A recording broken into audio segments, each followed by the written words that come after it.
안녕하십니까, 닥터 비트맨입니다. 네, 오늘도 굉장히 많은 암호화폐에 관한 좋은 소식들을 가져왔습니다. 이 소식에 들어가기 앞서 코인마켓캡에서 한번 가격들을 알아보고 가도록 하겠습니다.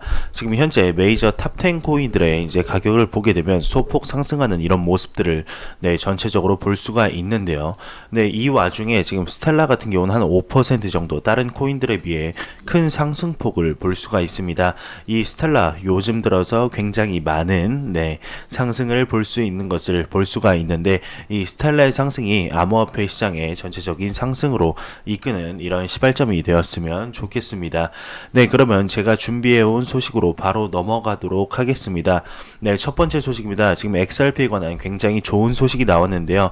근데 이제 이메일을 통해서 리플의 XRP를 거래할 수 있다는 이런 좋은 소식이 나왔습니다. 한번 알아보도록 하겠습니다. 이제 그 암호화폐 XRP에 대한 구매자가 이제 결제할 수 있는 선도적인 전자상거래 플랫폼과의 통합을 더해 이제 회사는 사용자들이 XRP를 쉽게 거래할 수 있도록 하기 위해 노력해왔다며, 그렇다면 그 회사가 최근 며칠 동안 사용자들이 XRP를 주고받는 것을 더 쉽게 만드는 것을 추진하고 있는 것은 놀랄 일이 아니라며, 이제 그 회사는 그렇게 하기 가장 쉬운 방법들 중 하나를 알아냈는지도 모른다며 이렇게 기사를 이어가고 있습니다. 네, 보고서에 따르게 되면 이제 사용자가 반드시 XRP 주소를 갖지 않고도 XRP를 주고받을 수 있게 되었다는, 굉장히 리플 XRP에 대한 접근성을 높이는 이런 소식이 나왔습니다. 새로운 프로젝트가 이제 마이크로소프트 아웃룩 계정에 XRP 결제를 허용하는 플러그인을 만들었다고 합니다. 이 경우 수신자는 XRP 또는 실제로 XRP 주소에 작업에 대한 어떤 지식도 필요로 하지 않을 것이라고 하는데요. 민간 개발자가 현재 소위 XRP 팁봇을 주류 이메일 앱에 추가하기 위해 노력한다고 데일리 호들은 보도했다고 합니다. 메인스트림 이메일 앱에 추가된다면 그 기능은 많은 이메일 호스트에서 사용될 수 있다고 하는데요. 새로운 개발은 특히 실시간 결제 자산이 되고자 하는 야망에서 XRP의 채택을 크게 촉진할 것으로 예상이 된다고 합니다. 최근 몇 주 동안 XRP는 이제 많은 전문가들과 함께 동전이 JPM 코인의 지배력과 빠르게 성장하는 스텔라와 그것의 토큰 XRM에 이렇게 위협을 받을 수 있다고, 스텔라의 위협을 받을 수 있다고 말하면서 정밀 조사를 받았다고 합니다. 경쟁 업체의 출현과 개발에도 불구하고 사용자 기반 채택 시가총액 등에 있어서 이 코인은 수마일, 그러니까 엄청나게 앞서는 수준에 머물러 있다며, 이 최신 개발로 이제 XRP와 경쟁사 간의 간격은 더욱더 커질 것으로 예상된다면서 이렇게 기사를 마무리하고 있습니다. 네, 정말 눈만 감고 뜨면 나오는 XRP의 좋은 소식에 정말 정신을 못 차리겠습니다. 참 아쉬운 것은 지금 가격뿐일 텐데요. 정말 XRP가 이런 찌라시가 지금 커뮤니티에서 많이 돌고 있습니다. XRP가 정말 전 세계의 법정화폐가 될 것이라는 유튜브도 있더라고요. 외국 유튜버긴 한데 XRP가 법정화폐가 될 것이다, 이런 얘기도 많이 돌고 있는 만큼, 그만큼 XRP와 리플의 시장이 점점 더 확장돼 간다는 그런 반증이 아닐까 싶습니다. 정말 2019년 암호화폐 시장이 점점 더 이제 확고하게 자리를 잡아간다는 소식을 우리가 이제 눈으로 확인할 수가 있는데, 이 와중에 이제 그 중요한 시점에 XRP와 리플이 정말 그 중심이 되지 않을까, 이런 개인적인 생각을 한번 해봅니다. 2019년 리플과 XRP가 얼마나 성장하게 될지 한번 같이 지켜보도록 하죠. 네, 다음 소식입니다. 포춘지 선정 500대 기업에 이제 에브넷이 이제 비트코인과 비트코인 캐시를 결제를 지원을 한다는 소식입니다. 암호화폐 전문 미디어 코인데스크에 따르게 되면 포춘지 선정 500대 기업인 글로벌 기술 솔루션 업체 에브넷이 19일 공식 채널을 통해 암호화폐 결제 서비스 업체 비트페이와 이제 파트너십을 체결했다고 발표했다고 하는데요. 이에 따라 에브넷은 비트코인 캐시를 통한 상품 및 서비스 구매를 지원한다고 합니다. 이와 관련해 에브넷 측은 암호화폐는 많은 결제 과정의 비용을 절감할 수 있으며 구매 과정을 이렇게 간소화할 수 있다고 덧붙였다고 하는데요. 네, 이 소식이 암호화폐 시장에 얼마나 중요한 영향을 미치게 될지 한번 지켜보도록 합시다. 네, 다음 소식입니다. 이제 XRP에 관한 소식인데요. 2019년 가장 상승폭이 큰 암호화폐 설문조사 결과 이제 일본 거대 인터넷 기업이 이렇게 조사를 했는데 XRP가 가장 유력하다고 이렇게 결과가 나왔다고 합니다.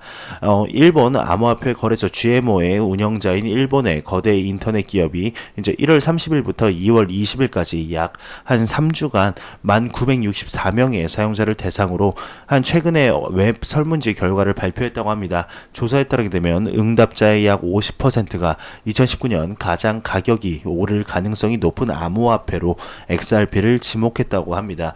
응답자의 약 70%가 암호화폐 기술의 미래를 전반적으로 믿고 있다고 하는데 70% 이상이 장기적인 투자로 암호화폐 시장에 뛰어들었다고 합니다. 약 90%가 2017년 이후 거래되기 시작했으며 약 이제 나머지 부류가 이제 2019년부터 거래를 시작했다고 하는데요. 네, 제 개인적으로는 2017년부터 네, 여태까지 역대급 암호화폐 거래 그 하락장을 견뎌온 분들이 오히려 더 이렇게 축복받은 그런 네, 세대가 아닌가 싶습니다. 이 의견 제출자들은 이제 높은 수익률을 암호 구매를 거래하는 주된 이유로 이렇게 식별하였는데 시장의 변동성, 교환, 보안, 암호 통화 그 자체의 신뢰성은 불안의 원천이 되었다고 기사를 이어가고 있습니다. 일본 금융청이 28일 발표한 2018년 일본 금융정보국 FSA의 조사에 따르게 되면 일본 암호화폐 거래자는 350만 명이라고 하는데요. 네, 보고서는 약 17개국의 이제 국내 암호화폐 거래소의 데이터를 취합하여 비트코인, 이더리움, XRP, 비트코인 캐시, 라이트코인이 일본에서 가장 인기 있는 암호화폐라는 것을 보여주었다고 합니다. 일본은 2018년 엔화가 암호 시장을 장악하면서 전 세계 교역의 4,060% 그러니까 40에서 60%를 차지하고 있다고 얘기를 하고 있습니다. 네, 그러면서 코인 힐스의 데이터에 따르게 되면 1월에 일본 엔화는 전 세계 비트코인 거래에 이제 미국 달러화를 49.1% 절상했다고 하는데 현재 미국 달러화 가장 많은 코인 거래를 추진하고 있으며 이를 통해 일본 엔화가 이제 44.01%에서 42.69%까지 치솟고 있다며 이렇게 기사를 마무리하고 있습니다. 네, 일본의 이제 거대 암호화폐 기업 중에 이제 GMO에서 설문조사 결과 1위를 했다는 XRP가 1위를 했다는 이런 좋은 소식입니다. 정말 많은 이제 설문조사가 있었는데 XRP가 굉장히 어떠한 분야에서든 이렇게 설문조사 1위를 하는 이런 모습들을 볼 수가 있는데요. 네, 그만큼 많은 전 세계 사람들 암호화폐에 투자를 하는 분들이 XRP에 대한 미래 가치를 믿고 있다는 것을 네, 반증하는 결과가 아닌가 싶습니다. 정말 아쉬운 것은 네, 항상 얘기하지만 지금 가격뿐일 겁니다. 현재의 가격에 네, 이렇게 연연하지 말고 정말 미래 가치에 투자를 하는 우리 시청자분들과 이제 구독자분들 그리고 저도 이렇게 됐으면 좋겠습니다. 참 XRP 네, 정말 대단한 코인이 아닌가 네, 이렇게 생각이 듭니다. 네, 다음 소식입니다. 네, 똑같은 소식입니다. 이제 일본의 암호화폐 투자자가 리플 XRP를 올해 가장 높게 상승할 코인이라는 똑같은 소식이기 때문에 네, 넘어가도록 하겠습니다. 네, 다음 소식입니다. 비트판다가 이제 암호화폐 저축 상품 비트판다 세이빙스를 출시한다는 이런 소식입니다. 암호화폐 전문 미디어 지크립토에 따르게 되면 유럽 암호화폐 거래소 비트판다가 이제 플랫폼에 암호화폐 저축 상품 비트판다 세이빙스를 출시했다는 소식인데요. 해당 서비스를 통해 사용자는 20개가 넘는 암호화폐의 자산을 정기적으로 자동 구매할 수 있도록 설정할 수 있다며 이와 관련해 비트판다 측은 투자 포트폴리오 구축을 보다 쉽고 편리하게 만드는 것을 네, 목표로 해당 상품의 출시를 결정했다고 덧붙였다고 하네요. 네, 다음 소식입니다. 이제 폰지 사기라던 암호화폐 시장이 꿈틀한다라는 이런 기사가 나왔습니다. 폰지 사기로 불리던 암호화폐 시장이 꿈틀거리고 있다며 우리나라 정부의 암호화폐에 대한 부정적인 기조가 여전한 가운데 지난해 말 350만 원까지 떨어지던 비트코인이 현재 440만 원대까지 이렇게 회복하면서 추세 전환 기대감을 높이고 있다며 국내외 대기업들은 블록체인 서비스를 잇따라 도입하면서 실용화 가능성을 높이고 있다는 기사입니다. 이제 19일이죠. 이제 어제 업계에 따르게 되면 카카오는 블록체인 계열사 그라운드 X가 개발 중인 블록체인 네트워크 클레이튼 상용 서비스 시작과 함께 카카오톡에 암호화폐 지갑을 탑재할 예정이라는 이런 얘기를 하고 있습니다. 네, 제가 어제 이제 올린 동영상에서 이렇게 언급을 했던 내용입니다. 클레이튼 상용 서비스는 오는 6월 말 시작을 예고하고 있으며 카카오톡에 암호화폐 지갑이 탑재가 되면 이제 카카오톡 메시지를 보내는 것처럼 간단하게 암호화폐를 주고받는 세상이 열릴 전망이라고 기사를 계속 이어가고 있습니다. 이에 앞서 삼성전자는 최신 프리미엄 스마트폰 갤럭시 S10에 암호화폐 지갑을 관리하는 블록체인 키스토어가 이제 탑재가 됐죠. 스마트폰 사용자들의 암호화폐 접근성이 높아질 전망이라며 갤럭시 S10는 이제 이더리움 기반 결제 서비스 코인덕을 탑재하고 삼성 블록체인 월렛 서비스를 내놨다는 것은 이제 암호화폐 투자자분들이라면 누구나 아실만한 소식일 겁니다.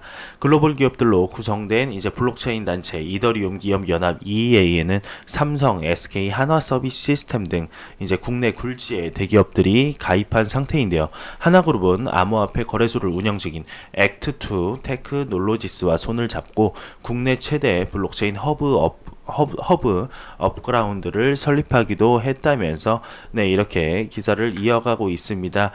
그러면서 국내 3대 거래소 중 하나인 빗썸에는 이제 코스닥 상장사 비덴트와 옴니텔 등이 주요 주주로 참여를 하고 있으며 코이너는 LS그룹 구자옹 명예 회장의 장남 구본웅 씨가 운영 중인 포메이션 그룹의 자회사가 최대 주주라며 업비트 운영사인 두나무는 카카오, 코오롱 인베스트먼트, 우리기술 투자 등이 주요 주주라고 합니다. 국내 최대 게임사 넥슨은 국내 암호화폐 거래소 코빗과 유럽 최대 거래소 비트 스탬프를 운영 중이라며 이렇게 얘기를 이렇게 이어가고 있습니다. 블록체인 업계의 한 관계자는 글로벌 기업들이 움직이는 만큼 암호화폐 실용화 단계도 더욱 빨라질 것이라면서 실용화 기준으로 이제 현재 우후죽순 난립한 암호화폐 옥석 가리기도 본격화될 것이라며 이렇게 얘기를 하면서 기사를 마무리하고 있습니다. 정말 2019년이 암호화폐 시장, 블록체인 시장에 굉장히 중요한 한 해가 될 것이라는 것은 이제 제가 매 영상마다 언급하는 얘기일 텐데요. 저뿐만 아니라 많은 기자분들 그리고 암호화폐 전문가들도 그렇게 생각을 하고 있는 것 같습니다. 정말 2019년 얼마나 암호화폐 시장이 성장하게 될지 블록체인을 얼마나 많은 기업들에서 도입하는 이런 소식이 나오게 될지 한번 같이 지켜보도록 합시다. 다음 소식입니다. 존 메가피가 미 정계는 암호화폐 수용 가능성이 없다라고 언급을 했다고 합니다. 그러면 알아보도록 하겠습니다. 대표적인 암호화폐 옹호론자이자 세계적인 보안 소프트웨어 개발자인 존 메가피가 최근 암호화폐 전문 미디어 AMB 크립토저 인터뷰에서 이제 미국 정치계가 암호화폐를 수용하는 일은 없을 것이라고 밝혔다고 합니다. 이와 관련해 그는 만약 미국 대선 후보자가 이제 암호화폐를 지지한다면 이는 연방 정부의 규제로 이어질 것이라고 표현을 했다고 하는데요. 또 그는 탈중앙화의 본질은 중앙 정부가 손에 쥔 금융 권력을 빼앗아 대중에게 돌려주는 것이라며 정치가들은 이를 위협으로 받아들이며 대중에게 너무 많은 권력을 쥐어준 것이라고 생각한다며 이 같은 점이 이제 그들이 암호화폐에 거래를 두는 이유라고 지적을 하면서 이렇게 기사를 마무리하고 있습니다. 존 메가피는 지금 미 정계에서 암호화폐 수용 가능성이 없다고 하지만 미국의 지금 비서실장이나 이제 새롭게 임명되는 이제 그 미 트럼프 정부의 주변 이제 인물들을 보게 되면 굉장히 예전부터 암호화폐에 관해서 비트코인에 관해서 좋게 생각하는 인물, 그러니까 친암호화폐 이런 인물들이 지금 계속해서 영입하는 모습을 볼 수가 있습니다. 존 메가피 이분은 정말 암호화폐 그 옹호론자분이죠. 비관론자분이면은 제가 아마 기사를 가져오지도 않았을 텐데 이제 옹호론자분이 이렇게 얘기를 하는 거면은 분명히 그런 이유가 있겠죠. 근데 제 개인적인 생각으로는 미 정계에서 암호화폐 수용 가능성이 없다는 것에 대해서는 조금 다른 생각입니다. 네, 정말 어떻게 될지는 그 시간이 결정을 해주겠죠. 네, 과연 미 정계에서 암호화폐 수용 가능성이 없다는 존 메가피 분의 의견처럼 정말 수용을 안 하게 될지 아니면은 수용을 하게 될지 한번 같이 지켜보도록 합시다. 네, 다음 소식입니다. 일본에 관한 소식입니다. 역시 암호화폐 하면은 빠질 수 없는 국가가 이제 일본인데요. 일본이 이제 암호화폐 마진거래 개정법을 통과했다고 합니다. 레버리지는 이제 2배에서 4배로 제한을 한다는 이런 제목인데요. 일본 암호화폐 산업이 새 암호화폐 마진거래 관련 규제를 이제 도입한다는 소식입니다. 이제 니케이 아시안 리뷰 보도에 따르게 되면 일본 내각은 암호화폐 마진거래에서 차입금을 초기 증거금의 2배에서 4배로 제한하는 금융상품 결제 서비스법 개정 초안을 승인했다고 합니다. 암호화폐 마진거래의 차입금 한도는 외환거래와 비슷한 수준으로 정해졌다고 하는데요. 마진거래 관련 업체는 새로운 등록 자격을 확보해야 하며 증권거래 업체와 비슷한 수준의 감독을 받는다고 합니다. 마진거래는 금융자산을 매입할 때 차입금, 레버리지를 이용하는 것을 말을 하게 되는데 작년 4월 금융청 통계에 따르게 되면 암호화폐 거래량 80%가 이제 파생상품 거래였으며 이 가운데 90%가 마진거래였다고 합니다. 마진거래의 차입금 한도 설정은 작년 7월 암호화폐 자율규제기관의 제안으로 시작돼 금융청의 논의를 걸쳐 12월 암호화폐 관련 개정 초안에 포함되어 있었다며 새 규제는 암호화폐 운영 업체를 마진거래 지원 업체와 ICO 이렇게 발행 업체로 분류해 투자자가 폰지 사기를 피하도록 보호를 하며 합법적인 기업들은 자금 유치 수단으로 암호화폐 발행하도록 지원을 한다고 합니다. 해당 법률은 내년 4월부터 효력이 발생하며 마진거래 지원 암호화폐 거래소는 발효 일부터 이제 18개월 내에 등록해야 한다고 합니다. 일본은 암호화폐 산업에 처한 모호한 법률 환경을 개선하기 위해 구체적인 논의와 이제 규제를 계속해서 수립하며 추진하고 있죠. 작년 8월 금융청 위원은 암호화폐 산업이 이용자 보호와 기술 혁신 사이에서 이제 균형을 잡기 위해 이제 적정 규제가 필요하다고 발언을 했으며 위원은 암호화폐 시장을 과도하게 억압할 뜻은 없다며 적절한 규제로 산업이 성장하길 기대한다고 전했다며 기사를 마무리하고 있습니다. 네, 정말 일본이 암호화폐 시장을 선점하기 위해서 계속해서 노력하는 모습을 제 영상을 보시는 시청자분들, 구독자분들이라면 알 수 있을 것입니다. 정말 일본이 지금 암호화폐에 관해서 국가 순위 1위, 2위를 지금 미국과 다투고 있는데 정말 이 중에서도 미국보다 일본이 더욱더 앞서가는 모습을 보여주는 것 같은 제 개인적인 생각이 듭니다. 참 이웃나라 일본이 암호화폐와 블록체인 이런 산업에서 선점을 한다는 것이 참 세계적인 입장에서 봤을 때는 세계적으로 암호화폐 시장 입장에서 봤을 때는 좋은 소식이긴 한데 저도 대한민국 사람의 한 명으로서 참 안타깝기 그지없습니다. 우리나라 모습을 보면 전 세계적으로 이제 암호화폐 시장에 관한 이런 방법 중에서 참 반대로 가는 것이 아닌가라는 이런 생각이 들어서 좀 씁쓸하기도 한데 우리나라에서 왜 이제 전 세계적으로 암호화폐에 관해서 이렇게 열광을 하는지 규제를 도입하려고 하는지 이제 투자자를 보호하고 이런 암호화폐를 보호하려는 이런 법들을 왜 규제를 하고 있는지 조금만 공부를 해서 조금이라도 이렇게 암호화폐에 대해서 친암호화폐적인 모습을 보여주는 액션이라도 이렇게 취해줬으면 좋겠습니다. 다음 소식입니다. 두바이에 이제 최초 비트코인 ATM기가 등장을 했다고 합니다. 구매 수수료는 5%라고 하는데요. 암호화폐 전문 미디어 CCN에 따르게 되면 최근 두바이에 첫 번째 비트코인 ATM기가 설치됐다고 합니다. 현지 거주자 혹은 관광객은 이를 통해 보다 간편한 비트코인 구매가 가능하다는 설명인데요. 두바이에 첫 번째 비트코인 ATM을 설치한 키오스크 업체 아모라는 이제 ATM을 통한 비트코인 구매의 5%의 수수료를 부과하고 있다고 합니다. 이와 관련해 아모라 측 대변인은 현지 미디어와의 인터뷰에서 비트코인을 구매하기 위해서는 시간을 들여 복잡한 절차를 거쳐야 하지만 비트코인 ATM은 현금을 넣어 즉시 비트코인을 구매할 수 있어 상당한 절차를 생략할 수 있다고 설명을 했다고 합니다. 이로써 이제 비트코인에 대한 접근성이 조금 더 높아졌다는 이런 좋은 소식입니다. 네, 다음 소식입니다. 코인마켓캡이 암호화폐 펀더멘털을 위한 새로운 측정 기준을 도입한다는 소식입니다. 네, 암호화폐 시장 데이터 플랫폼인 코인마켓캡은 암호화폐 프로젝트의 이제 펀더멘털을 측정하기 위해 사이트에 새로운 측정 항목을 추가했다는 이런 기사가 나왔습니다.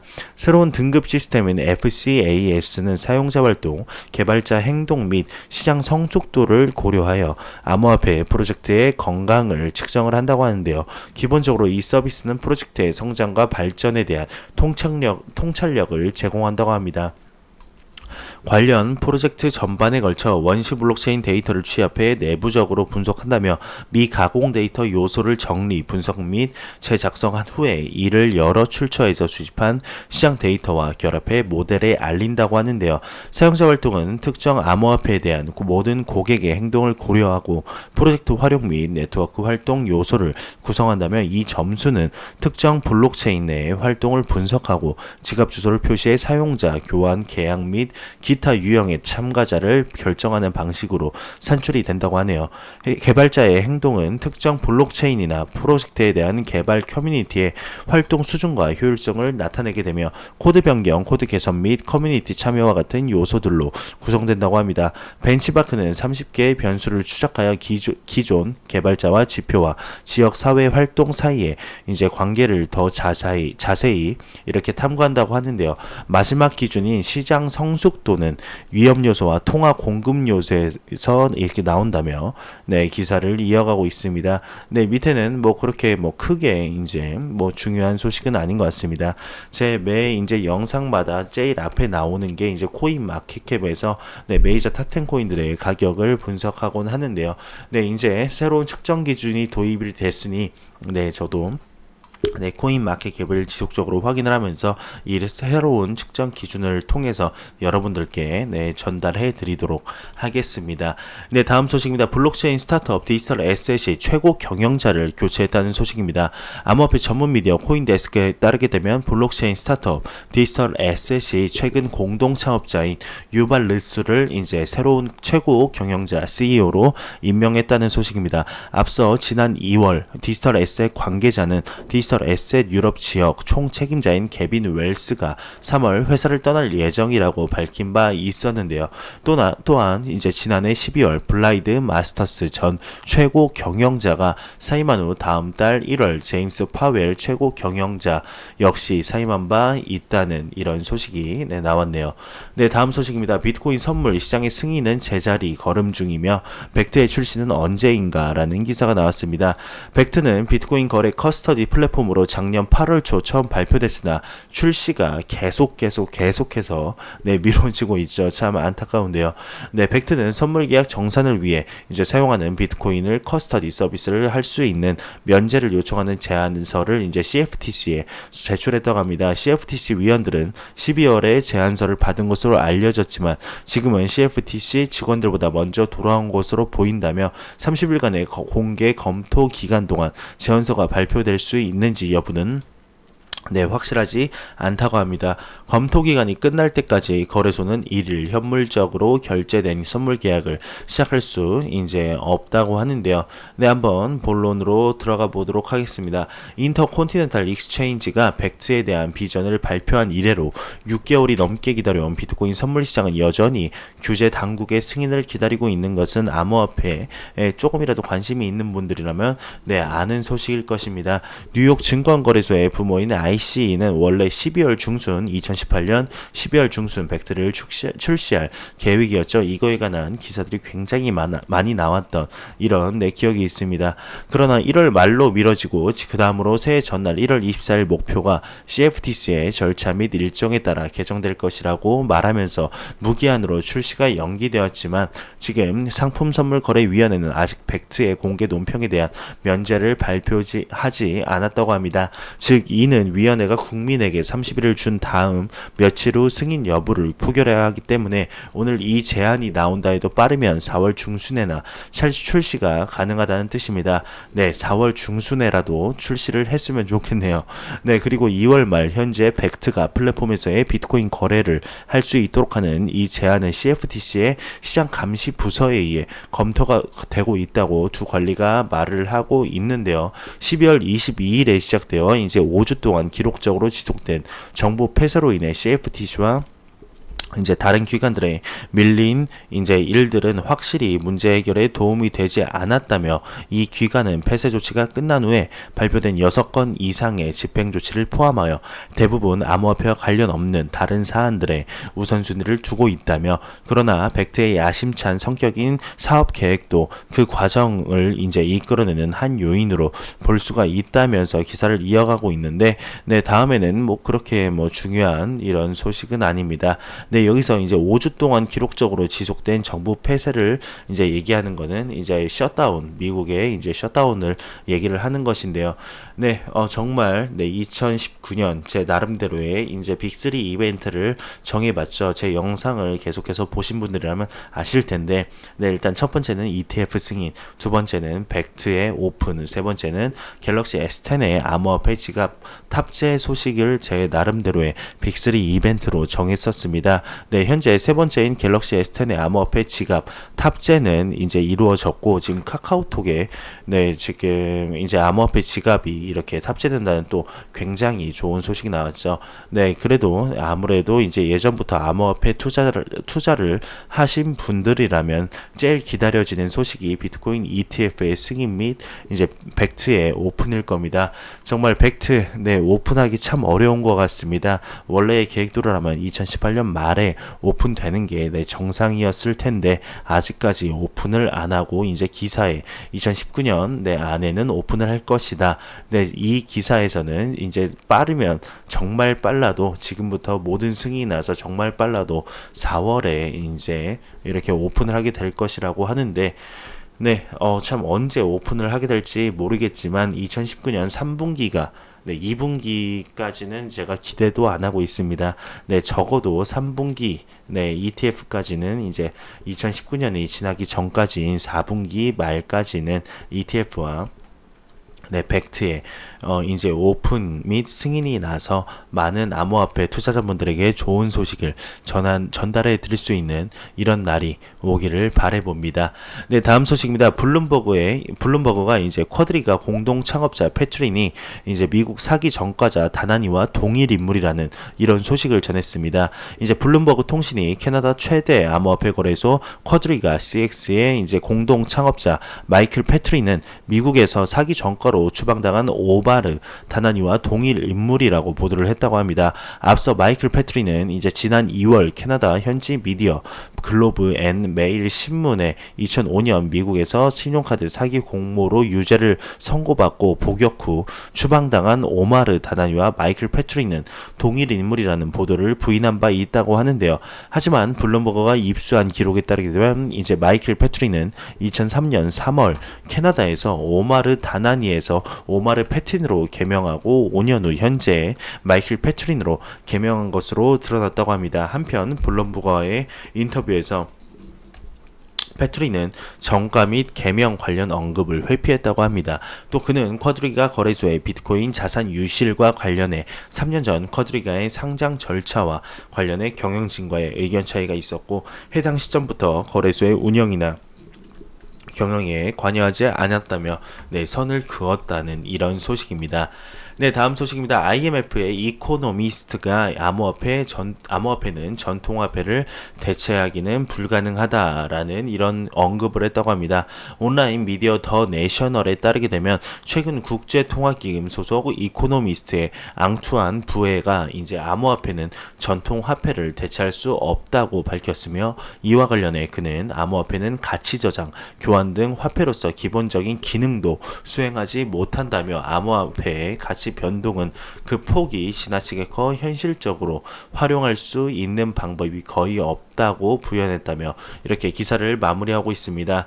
네, 지금 IMF의 이코노미스트 이런 이분처럼 네, 이렇게 생각하시는 분들이 굉장히 많습니다. 암호화폐에 대해서 부정적이고 이게 어떠한 네, 뭐에 쓰이느냐 이렇게 변동성이 큰데 무슨 화폐로서의 기능을 하느냐 네, 이런 이렇게 그 의견을 가진 분들이 굉장히 많다는 것은 네, 암호화폐 커뮤니티를 조금이라도 이제 보신 분들이라면 아마 알 것인데 네, 결과는 제가 항상 얘기 드리지만 이제 그 시간이 결정해 줄 것입니다. 정말 암호화폐가 전통화폐를 대체 불가능할지 아니면 네, 전통화폐와 같이 상생을 하게 될지 상생을 네, 하게 될지 아니면 암호화폐가 전통화폐를 대체하게 될지 네, 나중에 시간이 지나면 알게 될 것입니다. 네, 한번 지켜보도록 하겠습니다. 네, 다음 소식입니다. 나카모토 사토시는 비트코인 킬 스위치를 고려했을까라는 이런 기사 나왔습니다. 네, 나카모토 사토시라는 미스터리한 필명 뒤에 숨어 이제 그룹인지 사람인지 그 정체에 대해 알려진 바가 거의 없죠. 뭐 남자인지 여자인지 기업인지 외국인인지 이렇게 이름처럼 일본인인지 네, 아무도 현재 모르고 있습니다. 한 가지 목표로 분명한 것은 정부가 통제할 수 없는 분산된 암호화폐를 만드는 것이라고 하는데요. 그러기 위해 나카모토 사토시는 암호화폐 분권화, 업무 합의의 증명, 하드카로 공급 등 비트코인의 청사진의 특정의 안전책을 내장했다고 합니다. 그리고 사토시가 이제 소셜 미디어에서 공유되는 인용구에서 무엇을 의미했는지에 대한 추측을 따르게 되면 그 혹은 그녀는 비트코인을 도둑맞을 경우 쓸모없게 만드는 방법을 고려하고 있다고 제안할 수 있다고 하는데요. 이제 부제로 나카모토 사토시는 도둑맞은 비트코인을 쓸모없게 만드는 방법을 고려했을까라는 부제에 따르게 되면 이제 10년 전 2008년이죠. 경제 위기의 여파에 이어 나카모토 사토시는 세계가 지금까지 보아온 이런 완벽한 화폐에 가장 가까운 것을 설계했다고 합니다. 정부가 개인의 자금에 대한 통제권을 장악하는 것을 막기 위해 암호화폐 체계와 합의로 보호된 디플레이션 분산된 돈이라고 하는데요. 개인의 이제 개인키를 보유하는 한 아무도 자신의 비트코인을 통제할 수 없지만 만약 누군가가 도둑질을 통해 다른 사람의 비트코인을 통제한다면 사토시는 비트코인을 쓸모없게 만드는 방법을 연구하고 있었을 것이라고 이게 얘기를 기사를 이어가고 있습니다. 그리고 만약 비트코인을 합법적으로 소유했던 사람이 그것을 제어할 수 있게 된다면 비트코인은 이전의 가치로 복원될 것이라고 하는데요. 나카모토 사토시의 말을 인용하는 트위터 계정의 한 트윗은 오늘날 암호화폐 트위터를 휘젓고 있는데 이제 암호화폐 최고의 투기꾼들이 그 생각을 공유했을 때 그 신비한 실체가 무엇을 의미하는지에 대해 토론하고 있기 때문이라고 합니다. 도난을 당했을 때 금이 납으로 변하는 것을 상상해 보라며 도둑이 돌려준다면 다시 금으로 되돌아온다고 인용문은 적혀 있는데 사토시는 비트코인으로 무엇을 할 수 있을지에 대한 예로 금을 사용하고 있는 것 같다고 얘기를 이어가고 있습니다. 2010년 이제 비트코인 토크 포럼 게시물에서 인용한 내용은 쌍방이 만족할 만한 거래를 성사시키기 위해 자금을 에스크로로 이제 옮기는 것에 관한 것인데 그 포스트에 사토시는 자신의 사고 과정을 더욱 조명한다고 합니다. 누군가 당신에게서 무언가를 훔쳤다고 상상해 봐라. 돌려받을 수는 없지만 원격 조종될 수 있는 킬 스위치가 있다면 그렇게 할 것인가? 당신은 가진 모든 것에 킬 스위치가 있다는 것을 알고 도둑들이 훔쳐가더라도 그들에게 쓸모없는 것이라는 것을 아는 것이 좋은 일일까? 만약 그들이 돌려준다면 다시 활성화시킬 수 있다고 사토시는 말했다고 합니다. 네, 이와 관련된 의견이 나온 지 몇 달 후에 사토시는 인터넷에서 사라졌고 비트코인과 관련된 대중과 모든 사람들과의 커뮤니케이션을 중단했다고 하는데요. 세상을 바꾸는 기술을 창조하는 사토시의 능력을 감안할 때 그들의 개발 지원과 리더십이 얼마나 더 발전했을지 이렇게 생각해 보는 것은 놀라운 일이라며 비록 그나 이제 그녀가 없어도 다 10년 만에 여기까지 왔다며 이렇게 기사를 마무리하고 있습니다. 네, 마지막 소식입니다. 네, 마지막 소식이라고 하기엔 지금 제가 준비한 소식이 너무나도 많은데요. 네, 마지막 소식으로 이 소식을 네, 전달해 드리도록 하겠습니다. 현재 크립토 공포 탐욕 지수가 이제 56으로 네, 전날과 동일한 56포인트를 기록했다고 합니다. 이는 투자자들의 이제 암호화폐에 대한 공포 심리의 변화가 없음을 의미하는 탐욕 단계를 유지하고 있다고 합니다. 해당 지수는 이제 0에 가까울수록 극단적인 공포를 나타내며 100에 가까울수록 극단적인 낙관을 의미하게 되는데 56 정도면 암호화폐 시장에 투자하기 나쁘지 않다 정도로 볼 수 있을 것 같습니다. 현재 네 제가 지금 그 코이 이 공포 탐욕 지수를 한 계속해서 지금 반년 넘게 보고 있는데 이렇게 지금 한 2주 동안인가요? 50대 포인트를 유지하는 것은 정말 최초인 것 같습니다. 50대 기록했다가 60대 기록했다가 한 3일 만에 다시 20대로 이렇게 왔다 갔다 네, 암호화폐 시장이 안정되지 못한 모습을 계속해서 볼 수 있는데 네, 이 50대를 안정된 네, 포인트를 유지한다는 것만 자체로도 암호화폐 시장이 점점 더 건강해지고 안정적으로 이렇게 흘러가고 있다는 이런 거에 반증이 아닌가 싶습니다. 네, 정말 2019년 2분기 안에는 70, 80, 90을 넘는 점수를 개인적으로 봤으면 좋겠습니다. 네, 제가 준비해온 소식은 여기까지입니다. 영상이 도움이 되셨다면 구독과 좋아요 그리고 광고 한 편만 처음부터 끝까지 시청해 주시기 바랍니다. 이 채널은 오직 광고 수익으로 운영이 되게 됩니다. 네, 항상 영상 시청해 주시는 시청자분들, 구독자분들 너무너무 감사합니다. 저는 다음 영상으로 찾아뵙도록 하겠습니다. 지금까지 닥터 비트맨이었습니다. 감사합니다.